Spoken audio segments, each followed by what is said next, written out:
Hello everyone, so the new Spider-Man E3 2018 gameplay trailer was just revealed, and let's talk about it. So first of all, the location. This is the Raft, a Supermax prison where Spider-Man's villains are kept, kind of like Arkham Asylum. It's a very ominous shot. It's at night time and it's raining, so will something bad happen? Who knows? Something probably will. So my question is, why is Yuri the only police officer there? If it seems like something's going wrong at a prison, wouldn't they have more police going over? But I don't know. And how does Spider-Man get there as well? That's very strange. Where would he swing from? So, the first ever villain appearance, Electro, and he's bald. He's an egg. He's essentially an egg, but a very formidable egg, as we will soon see in the trailer. Electro's scars on his face resemble his old classic mask, with like the lightning bolts and stuff. And his costume, he's got like a new look. It's a leather jacket with metal straps and a lot of wiring and tubes and lights going on. The first time I saw Electro, he reminded me a lot of Dane DeHaan's Green Goblin from The Amazing Spider-Man 2. So yeah, it's weird how similar they look, like very scarred and ugly. So when all the inmates are being released from the prison cells, there's a guy that's blue, and he looks like Tombstone. Or maybe the Amazing Spider-Man 2 version of Electro, played by Jamie Foxx. Like, why is he blue? There's also a purplish guy as well. And with Electro, like, releasing all these prisoners from their cells, it feels very Batman Arkham Asylum-esque.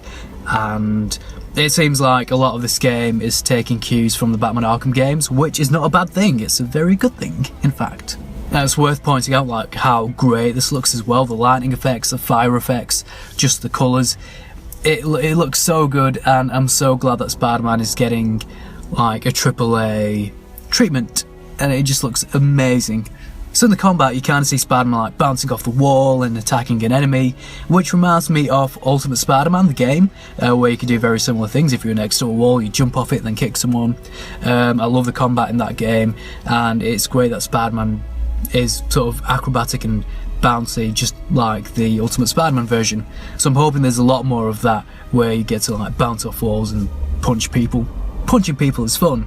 And then you get environmental takedowns, again similar to Arkham Asylum or just any sort of video game where they make an effort with combat, I guess. And then finally, Spider-Man does a really cool move called the Web Blossom, as seen in the top right, which is similar to Batman's takedown in Arkham Asylum, where he jumps into the air and then he throws batarangs in like a 360 direction to take down enemies. And the special web attack depletes once you've used it, so it's in a ring and then it sort of goes away. It's just the effort with like the animation they've done here as well. It just looks incredible. My reaction when I first saw it was like, whoa! And we get a good new look at the HUD as well. So you have your health meter, obviously, a combo meter, a web shooter meter, which doesn't really go down in this, but it does in other gameplay videos, and a weird one called Suit Powers. Looking at the open world gameplay demo in a completely different video, apparently the suit power is activated by pressing L3 and R3 together, but yeah, you don't see it in this. I'm not really sure what suit powers do or what they are, but we'll probably get that explained sooner or later. And then you get a focus meter in the top left corner. They mention the name in the open world gameplay demo, but yeah, the focus meter is when you rack up your focus by building up combos. You can even build up your focus by swinging, like if you, I don't know, build up a lot of momentum. So yeah, it's not like in the Batman Arkham games where you're building up your combo meter, you get to use special attacks. It's not like that because the focus meter is continuous, so once you build it up, it will stay built up until you use it, whether that's like hours into the game and you haven't used it. So yeah, and apparently the focus meter is used for healing yourself too, so you could either use up the focus meter to heal yourself or just wait until you're in combat and you want to use a special move on bad guys. So the second villain, Rhino, he's got a new updated look. He seems to be more of like a huge guy in Rhino armor as opposed to a regular sized man in a big Rhino mech suit. Because yeah, you get different variations of Rhino. And this version of Rhino has a Russian voice, so that reminds me of the Amazing Spider-Man 2, the Rhino in there. And then, for anyone who's seen the actual video and they're familiar with Spider-Man mythos, we see Spider-Man leap towards a 6, which could be a very obvious hint to the Sinister Six, seeing as that's what it looks like they're doing in this game, and Spider-Man makes his way to cell B6 as well. And our third villain appearance, Scorpion. You can tell Spider-Man can't be arsed with Scorpion. He's like, dude, I'm busy. I know you have beef with me, but let me just stop Electro. Just shut up. The next combat encounter we see, prisoners are using riot shields. Again, which is very Batman Arkham-esque. It just adds variety to enemy types. Spider-Man can be seen disarming enemies, grabbing their shields, swinging it around and then using it against them. And Spider-Man's web shooters are used as well, and the meter is depleted as he webs an enemy in midair, so you get to see some of that being used. And here we have my favourite special takedown being used as part of the focus meter. The animation just looks so good and so realistic with the way that Spider-Man punches the guy, then he sort of tumbles forwards, and then he does it again. It just looks awesome. I freaking love it.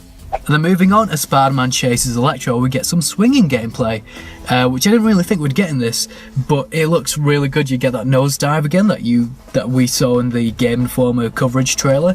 The nosedive being activated by pushing in L3. And I was watching this, I was worried that Spider-Man would swing in midair, because there'd be like nothing to swing from. And usually in levels like these, they tend to just have Spider-Man swing in midair and they don't explain it. Swinging off from the sky, but here they make it look really difficult and stressful by having falling towers, and you're like, oh crap, what do I swing from? But you've got like falling towers and platforms to use for traversal, and the parkour just looks incredible too, like the wall running. It's all very fast and stressful. And the fourth villain, whoa, so many villains. The Vulture. It's a very classic look, but again being more like armor-like. He's wearing a face mask too, which makes sense because if he's in high altitudes then he'll need it for breathing properly. It's very similar to the Homecoming design in that sense. So yes, I guess it's a bit of a realistic take on the Vulture.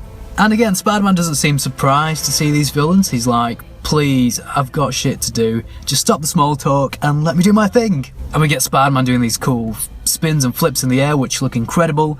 There's just a lot of variety in his movement and the animations. It's just really stylish and really emphasises the fact that he's been Spider-Man for 8 years. So of course he's going to show off whilst he's like moving about.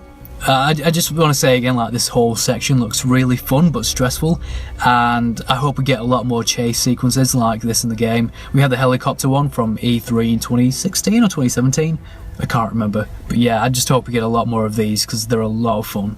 So we hear Yuri say that 5 of Spider-Man's worst enemies are on the loose so far, so we've got 4 from the raft, and then the 5th one most likely being Mr. Negative.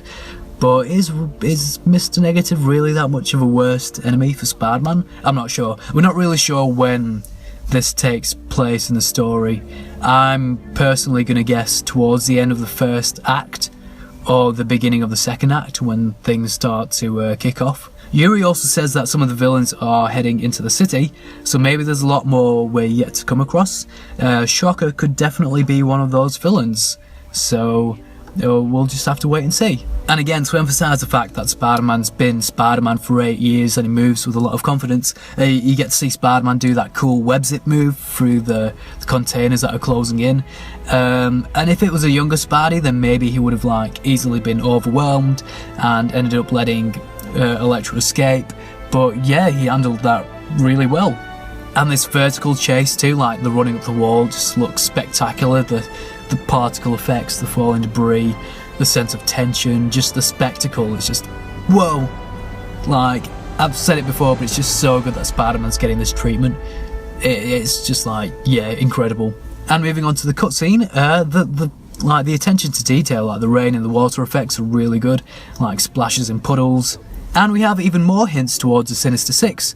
Apparently this is a new suit for Electro that he says he got in an exclusive club.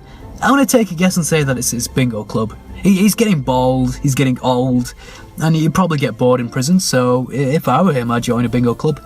And he probably won the suit in bingo anyway. And then you get each of the villains showing up so far, having a go at taking on Spidey, and what I love is that the Spidey's just confidently taking on these guys, bouncing between villains. He's not even complaining, he's just taking no shit. The music is really intense too, and it's just that shot where Spider-Man catches Rhino's punch and the water effects. It reminds me a lot of Captain America catching Thanos' punch in Infinity War. Both just really badass moments. It's just so cool. And this part is kind of sad, just seeing Spider-Man being beaten up. It's him screaming in pain. It's kind of heartbreaking to watch. But I do love it when they show that the hero doesn't always win, that the hero suffers. It makes the character more relatable. It's why I liked the Daredevil Netflix series so much, just because Matt Murdock takes a beating a lot, and he's often shown having to recover before he can fight crime again.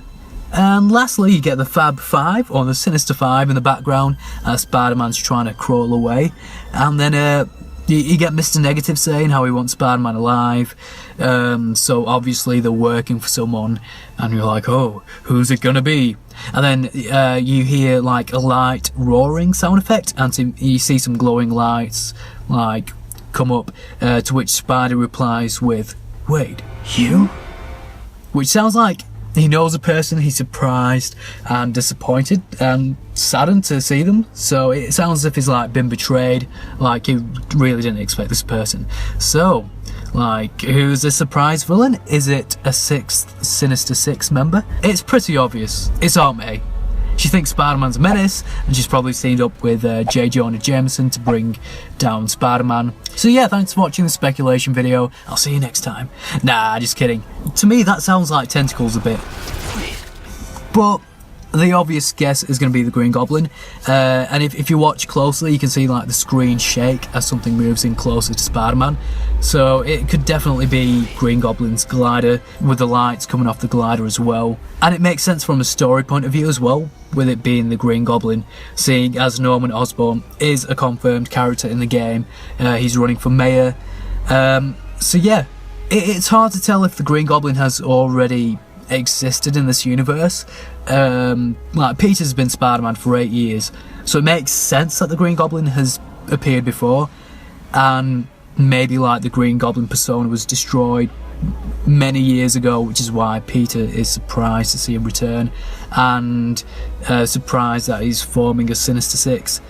So yeah, I guess it makes sense with like Norman running for mayor in New York. He wants to run it the way he wants it to be run, without Spider-Man interfering. So yeah, he's got some evil schemes, that man.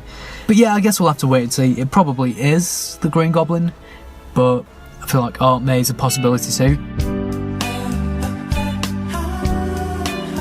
Or we could just get a different surprise villain overall. Like, the Green Goblin is an obvious choice, but I've seen comments from people saying it could be Iron Man, which would be a cool twist. But then again, you'd be like, why is Tony Stark teaming up with villains?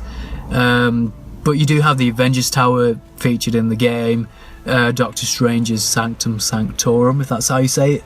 So other Marvel characters and heroes do exist in this game universe, but whether they'll show up or not is a different question. I think they'll just be references, but yeah, if it is Iron Man, I'll be very surprised, and I'd like to see how that plays out. So yeah, that's everything. Thank you for watching the video. If you have any comments to make, then leave them in a comment, I guess. Who do you think the last villain will be? Do you think this is going to be a Sinister Six thing? Because we've got the Shocker as well. So yeah, thank you everyone for watching, and I'll see you next time. Goodbye.